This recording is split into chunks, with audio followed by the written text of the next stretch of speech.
And I think it would be really great to get into like how you're going to take it down because we're about halfway through already. Can you imagine how fast time flies? I didn't realize that. So thanks for Jeff, doing ask that. him. Jeff, go ahead, Jeff. Yeah, before you get to the solution, tell me a little bit more about this Kinseyan guy.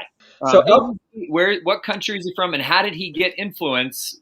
What's his deal? So Alfred Kinsey he wrote the Kinsey reports. He talked about men and women and their sexual proclivities and stuff like that. Well, what happened is he took a population.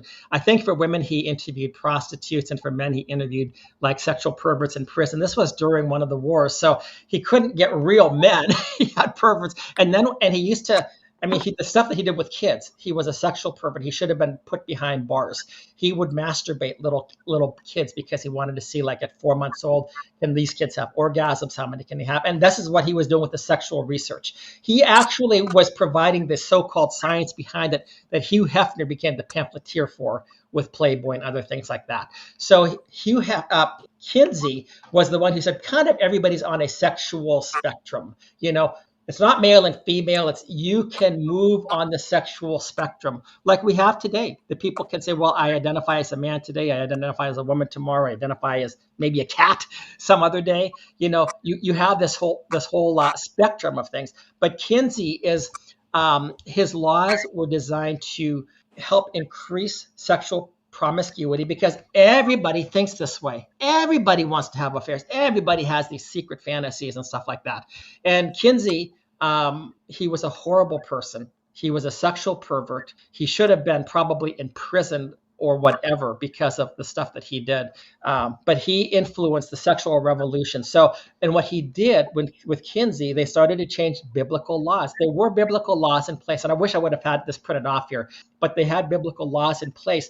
And because of the influence, not just of Marxism, but of Kinsey as well, they started to give more rationale as to why these laws no longer apply today. Okay. And so you look at, like I said, first you have Playboy, and then you have Penthouse, and then you have Hustler, and then you have who knows what at this point. Bestiality, all sorts of things.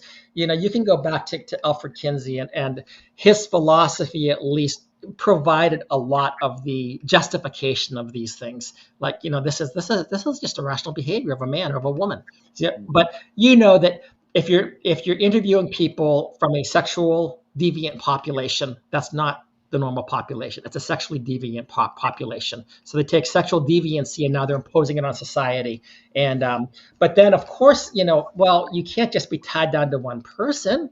You might want to have multiple people. You might want not just the couples, but the thruples. And, if you start justifying unbiblical behavior. So between Marx and Kinsey, this is what's been attacking marriage. We always got to ask, by what standard do you name that thing sexual deviancy? Because our culture that has no objective standard is constantly redefining what is and is not moral, and they have nothing, right? So sexual deviancy means abandoning your spouse. That is sexual deviancy, and I think that's how Jesus defines it. Yeah, and I'm glad you mentioned that, Joe, because when I grew up, my parents were divorced. I remember right around my 16th birthday. Horrible. That's my birthday present, right? That my parents are divorced. I remember when the letter came, and it was a day or two right around that whole time and everything. But we were the oddity. Social pressure was to keep families together, not to destroy them. And now you hear people like, well, maybe she just needs to be fulfilled. Maybe she needs to find herself. And the vows, the covenants that we make to God mean nothing. Well, and even pastors, I hate to say this because the church that I went to seek help from, absolutely horrible. Like, this is an option. It's not a command of Christ. It's not that, brother or sister, you've made this vow. You should be honoring your vow. You should be honoring God. You cannot be pleasing God while you're divorcing your husband or you're divorcing your wife. And then somebody can say, well, I'm divorcing my husband, I'm divorcing my wife, and I'm a strong Christian. No, you're a disobedient Christian if you're a Christian, because it also says that, by divorcing, the verse that you read in Malachi, that's not of God's Spirit. So is God's Spirit living in the person? That's a question that maybe others can answer, but we cannot justify these types of behavior. Everything, as we know, It's through many tribulations and trials that we enter the kingdom of heaven. And sometimes they come to us in marriage. Sometimes they come to us externally. But the thing is that our commitment first and foremost is to Christ, and to our commitment to him as well, and our vows to him. And then our spouse should be part of that growing process. But divorce will just destroy. It's a blatant lie. You've lied to God and you think it's going to be okay.